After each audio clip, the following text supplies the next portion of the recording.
আপনারাই বলবেন, আমি তো মনে করি আবরার ফাহাদের মৃত্যুর যে প্রতিক্রিয়া সেই ঘটনার পরে শিক্ষা প্রতিষ্ঠানে এই বীভৎস চিত্র আর আমরা খুব বেশি দেখি নাই। তার আগে আপনারা দেখবেন রামদাও নিয়ে শিক্ষা প্রতিষ্ঠানের ভিতরে কোপানো হচ্ছে, এটা করা হচ্ছে, ওটা করছে। এখানে শিক্ষা প্রতিষ্ঠানে সহিংসতা ছিল, সেটা ফ্যাসিজমের যে বৈশিষ্ট্য সেই বৈশিষ্ট্যগুলোর ওখানে প্রয়োগ। আপাতত মনে হবে যে সব ঠিকঠাক আছে, বাস্তবে এমনভাবে নিয়ন্ত্রণ করা হতো।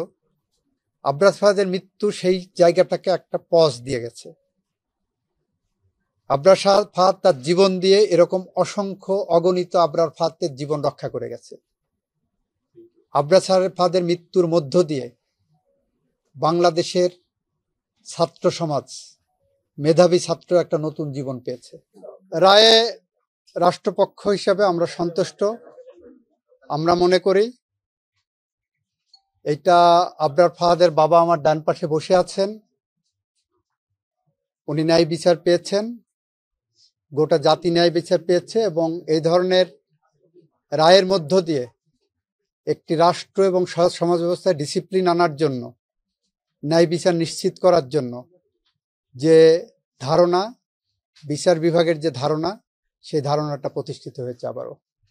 এই রায়ের মধ্য দিয়ে সমাজ বার্তা গেল যে আপনি যত শক্তিশালী হন না কেন, আপনার পিছনে যত শক্তি থাকুক না কেন, সত্য একদিন প্রতিষ্ঠিত হবে এবং ন্যায় বিচার প্রতিষ্ঠিত হবে। বার্তা তো সবার জন্যই আছে যে আপনি যা করেন আইনের গণ্ডির মধ্যে থেকে করেন, আপনি যা করেন পাশবিকতা দেখানোর কোনো জায়গা না, আপনার মনুষ্যত্ব জাগরণ করতে হবে। উচ্চ আদালতের পর্যবেক্ষণ যেটা, সেটা ডিটেলস রায়ে আসবে।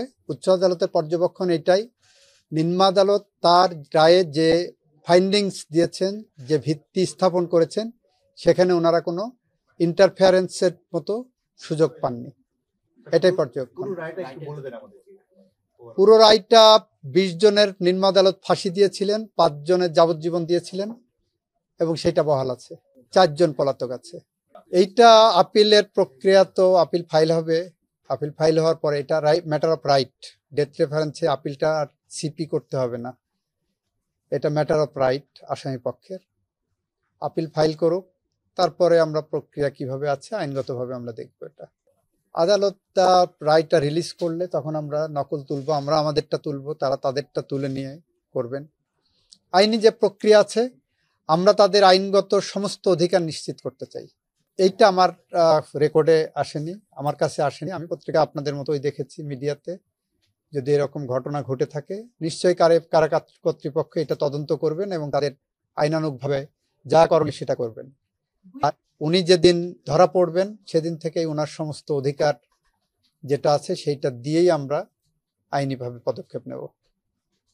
আমরা এই বিষয়ে এখন পর্যন্ত কোনো পাইনি, এটা নিয়ে কোনো কথা মন্তব্য এখন করবো না, যেহেতু হাইকোর্টের রায় এখন আমাদের সামনে আসেনি। একটা হলো যে মাও সেতুং এর মতো যদি বলতে হয়, কোনো কোনো মৃত্যু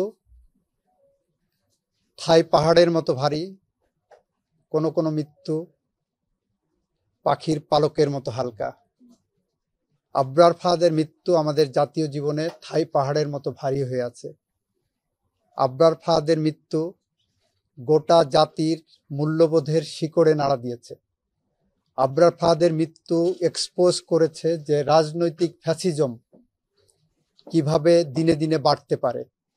একই সাথে আবরার ফাহাদের মৃত্যু আমাদেরকে প্রতিষ্ঠা করে দিয়ে গেছে যে ফ্যাসিজম যত শক্তিশালী হোক, মানুষের মনুষ্যত্ববোধ কখনো কখনো জেগে উঠলে সমস্ত ফ্যাসিজমকে দুমড়ে মুচড়ে ভেঙে দিতে পারে। এবং সাধারণ জনগণের এই যে প্রতিক্রিয়া ছিল, সেই প্রতিক্রিয়ার কারণেই আবরার ফাহাদের এই হত্যাকাণ্ডের বিচার নিশ্চিত হয়েছে। আপনারাই বলবেন, আমি তো মনে করি আবরার ফাহাদের মৃত্যুর যে প্রতিক্রিয়া সেই ঘটনার পরে শিক্ষা প্রতিষ্ঠানে এই বীভৎস চিত্র আর আমরা খুব বেশি দেখি নাই। তার আগে আপনারা দেখবেন রামদাও নিয়ে শিক্ষা প্রতিষ্ঠানের ভিতরে কোপানো হচ্ছে, এটা করা হচ্ছে, ওটা করছে। এখানে শিক্ষা প্রতিষ্ঠানে সহিংসতা ছিল, সেটা ফ্যাসিজমের যে বৈশিষ্ট্য সেই বৈশিষ্ট্যগুলোর ওখানে প্রয়োগ। আপাতত মনে হবে যে সব ঠিকঠাক আছে, বাস্তবে এমনভাবে নিয়ন্ত্রণ করা হতো। আবরার ফাহাদের মৃত্যু সেই জায়গাটাকে একটা পজ দিয়ে গেছে। আবরার ফাহাদ তার জীবন দিয়ে এরকম অসংখ্য অগণিত আবরার ফাহাদের জীবন রক্ষা করে গেছে। আবরার ফাহাদের মৃত্যুর মধ্য দিয়ে বাংলাদেশের ছাত্র সমাজ, মেধাবী ছাত্র একটা নতুন জীবন পেয়েছে।